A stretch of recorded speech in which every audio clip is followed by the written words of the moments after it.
Thanks for inviting me. I'm not an expert in the issue. Still, just because I was invited and requested to say something, আমি as a একটু layman perspective থেকেই বলি। I am an activist. মানে আসিফ বলছিল যে activism না, মানে they are much more scholars and academicians, but I am actually wearing an activist hat. তো সেই ক্ষেত্রে তো খুব সাধারণভাবে কিছু কথাবার্তা বলার চেষ্টা করব, মানে খুব ডিপ রুটেড রিসার্চ ব্যাক না। সো আমি আসলে ফান্ডামেন্টাল জায়গায় আসলে মানে যদি বলতে চাই, মানে অ্যাজ এ সিটিজেন আমরা আসলে পুলিশকে কি প্রোটেক্টর হিসাবে দেখি নাকি অপ্রেসার হিসাবে দেখি, এটা কিন্তু আমার কাছে মনে হয় এই আনসারটা পাওয়া খুব জরুরি। For whatever reason, historical, political and whatever, আমার কাছে মনে হয় police has become a oppressor, মানে identity of police has become an oppressor for majority of the citizens, not as a protector. Ideally of course they should be protector. কারণ say for example আমাকে যদি বলেন, আমার কাছে মনে হয় যে পুলিশ থানায় যাওয়াটা এক ধরনের ভীতিকর ব্যাপার। ইন এ মডার্ন স্টেট আমার লোকের থানায় যায় ফর ডিফারেন্ট থিংস, মানে এটি কাইন্ড অফ সোশ্যাল গ্যাদারিং, মানে আমাকে I feel good about going to থানা। কিন্তু বাংলাদেশের দুইটা অর্গানাইজেশন আমার ধারণা মানুষ ভয় পায়, একটা হচ্ছে পুলিশ আর একটা হচ্ছে এনবিআর, মানে ট্যাক্সের জন্য আমরা গত সপ্তাহে বাজেট দেওয়া হলো। তো সেই জায়গাটা আমার কাছে মনে হয় very important and this very ironic. দেখেন 2000 পরে, 24 অগস্টের পরে বেশিরভাগ পুলিশ থানা ওয়াজ নট দেয়ার, তাই না? মানে অনেক পুড়ে গেছিলো, অনেকে ওটা করেছিল। But interestingly, if you get the data from probably September to December in 2024, you will not see a spike in crime or murders or lot of other things যেটা আসলে পুলিশের প্রোটেক্ট করার কথা। তো দেখা যাচ্ছে পুলিশ ওই সময় ছিল না, কিন্তু সমাজে যে ক্রাইম, পেটি ক্রাইম বা সিরিয়াস ক্রাইম হঠাৎ করে বেড়ে গেছে তা কিন্তু হয়নি, ওইটা হয়তো ছিল। তো আমার কাছে মনে হয় এটাও আসলে যারা মানে স্টাডি করে তাদেরও আসলে মানে একটু অ্যানালাইজ করা দরকার, ওই সময় কেন বাড়লো না, despite there is a absence of police kind of infrastructure and everything. তো that is something that we should probably also look at. আমি জাস্ট মানে যেটা এটা পুরোটা পড়ার সময় পাইনি, but that is a fantastic kind of paper এবং lot of good things. But আমি জাস্ট একটা জিনিস আমার কাছে মনে হয়েছে যে সেকশন 5-এ the incentive problem why police serve power, খুবই মানে চমৎকারভাবে বলা হয়েছে যে within such system loyalty to power is often rewarded more consistently. এখানে পাওয়ার বলতে পলিটিক্যাল পাওয়ারই বোঝানো হয়েছে। is often rewarded more consistently than professionalism, accountability, or service to citizens. Consequently, even officers who wish to maintain a people-centric and right-based approach may find it difficult to do so when the institutional incentives point to a different direction. এর থেকে আসলে মানে পরিষ্কার এবং খুব মানে strongly আসলে কিছু বলা যায় না। তো আমরা আসলে এটা নিয়েই কথা বলছিলাম, যদি না আসলে ইনসেন্টিভ স্ট্রাকচার ঠিক হয় তাহলে কি হবে। এখন কথা হচ্ছে যে Asif has actually made a very important point that political পাওয়ারদের আসলে ইনসেন্টিভ কী এই পুলিশকে রিফর্ম করা বা ইনস্টিটিউশনালি মানে ইন্ডিপেন্ডেন্ট রাখা। আমি খুব সাধারণভাবে বুঝি একটা রাষ্ট্রের তিনটা যে অর্গান আসে, লেজিসলেটিভ, জুডিশিয়ারি অ্যান্ড এক্সিকিউটিভ। এটা নিয়ে আমরা মানে ভয়েস ফর রিফর্ম, মানে নাগরিক কোয়ালিশন থেকে শুরু করে অনেকেই গত 1.5 বছর we have gone through this journey about reform, building institutions and everything. And we have a July charter, যেই জুলাই চার্টারের মধ্যে উই নো দ্যাট তার উপর ভিত্তি করে একটা রেফারেন্ডাম হয়েছে। Unfortunately referendum has not been, মানে মোটামুটি এটাকে মানে বিছানার নিচেও বলবো না, আমি মনে করি ডাস্টবিনে ফেলে দেওয়া হয়েছে।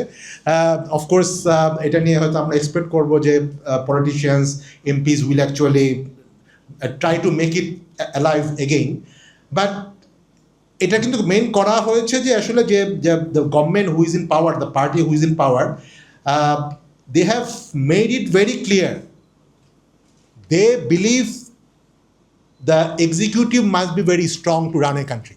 এটা কিন্তু একটা ফিলোসফিক্যাল বিলিভ, এবং দ্যাটস ওয়াই পার্টিকুলারলি আপনি দেখেন বিএনপির note of dissent in lot of the almost probably 50-60% of the items, they have said that state কাজ করতে হলে স্টেটের হাতে বা সরকারের কাজ করতে হলে সরকারের হাতে এনাফ পাওয়ার লাগবে। এই জন্য দুদকের প্রধান কে হবে সেটা সরকার অ্যাপয়েন্ট করবে। এজন্য পাবলিক সার্ভিস কমিশনের প্রধান কে হবে এটা সরকার অ্যাপয়েন্ট করবে। এটা আসলে বাইপার্টিজান সব দল মিলে করবে। এটা করলে state will be or government will be weak and unfortunately court সারা পারো ভালো বলতে পারবে জুডিশিয়ারি কিভাবে কাজ করবে, জুডিশিয়ারি অ্যাপয়েন্টমেন্ট কী হবে সেইগুলো আসলে যেটা সেক্রেটারিয়েট মানে আলাদা করার প্ল্যান ছিল, শুধু প্ল্যান না মানে আইনও হয়ে গেছিলো, অ্যাক্ট হয়ে গেছিলো এবং গভর্নমেন্ট এতগুলো আইন পাশ করলো। যেই 2-3টা আইন তারা পাশ করেনি, one of them was independence of judiciary এবং independent secretariat of judiciary. That means কি philosophically government thinks that they cannot actually afford to make these institutions like Dudok, like Election Commission or judiciary independent. So, how can you expect that they will make police much more institutionalized? এখানে তারা political মানে exertion করবে না, because অন্যান্য জায়গায় যেগুলিতে আসলে normally করার কথা কারো এতদিন আপত্তি ছিল না, সেগুলি কিন্তু গভর্নমেন্ট বলছে যে দে থিঙ্ক দ্যাট তারা যদি এটা করে it will be very difficult for them to run the government ও রান দ্য স্টেট। তো সেই জায়গাটা আমার কাছে মনে হয় ভেরি ইম্পর্ট্যান্ট।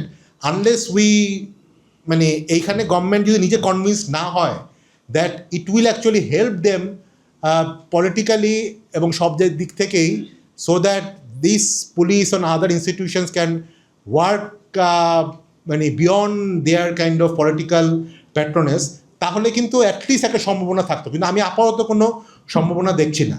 তো যেই জায়গাটাতে আমরা তো ফোকাস বেশি করেছি আজকে যে পুলিশ ব্রুটালিটি, জায়মা কিন্তু মানে লিথাল ওয়েপেন এবং অনেক কিছু কথা বললো, আমাদের এখানে অনেকেই যারা ভিকটিম ছিল। But brutality is only one part of police kind of this things. But every day the harassment police has actually does with lot of people, মানে both political harassment and non-political harassment, সেটা নিয়ে কিন্তু আমরা কথা বলি না, তাই না? মানে এই যে ধরেন এত লক্ষ লক্ষ কেস, মানে সারা পাড়ারও ভালো বলতে পারবে, এবং এর মধ্যে অনেক কেস কিন্তু আসলে পিওরলি মানে ফলস কেস, এবং এই কেসগুলোতে কিন্তু আসলে পুলিশ ডাইরেক্টলি তাদের সাথে যখন কেসগুলো মানে করা হয় তো তারা কিন্তু যদি প্রফেশনালি কাজ করতো, হিউম্যান সেন্ট্রিক কাজ করতো, এর হয়তো 80-90% কেসই হয়তো তারা নেওয়ারই কথা না, বাট তারা ওই জায়গাতেই ওটা ডিসমিস হয়ে যাওয়ার কথা, কিন্তু আলটিমেটলি কিন্তু এটা হয় না। তো সেই জায়গাটা আমার কাছে মনে হয় যে আমরা ব্রুটালিটির ব্যাপারটা অফকোর্স বলবো, because it is very live, আমাদের চোখের সামনে হয়েছিল। বাট এই যে ডে টু ডে মানে হ্যারাসমেন্ট করা হচ্ছে বোথ পলিটিক্যাল এবং নন পলিটিক্যাল, এই ব্যাপারটাও মনে হয় আমাদের আরও বেশি ভিভিডলি আমাদের সামনে আসা উচিত। আমি শেষ করব একটা ব্যাপার দিয়ে, যে জাইমা বলেছিল মানে উই ডোন্ট হ্যাভ সলিউশন। আসলে আমার কাছে মনে হয় আমরা সবাই এগ্রি করি যে this is a political problem, and whether we like it or not there will be political solution. হয়তো 2024-এ একটা রেভলিউশন হয়েছিল, we may need another revolution 5 বছর পরে, 10 বছর পরে, 15 বছর পরে, বাট এটাকে পলিটিক্যালি আসলে সলভ করতে হবে। পলিটিক্যাল পার্টি বা বর্তমান যে সিস্টেমে আমরা আছি এইখানে মনে হয় না কেউ ভলেন্টারিলি এটা করে দিবে যে ঠিক আছে আমাদের কাছে মনে হলো we feel good about it, okay let's do this things. This has to be done politically, এবং unfortunately we may need another kind of uprising or whatever. Thank you so much.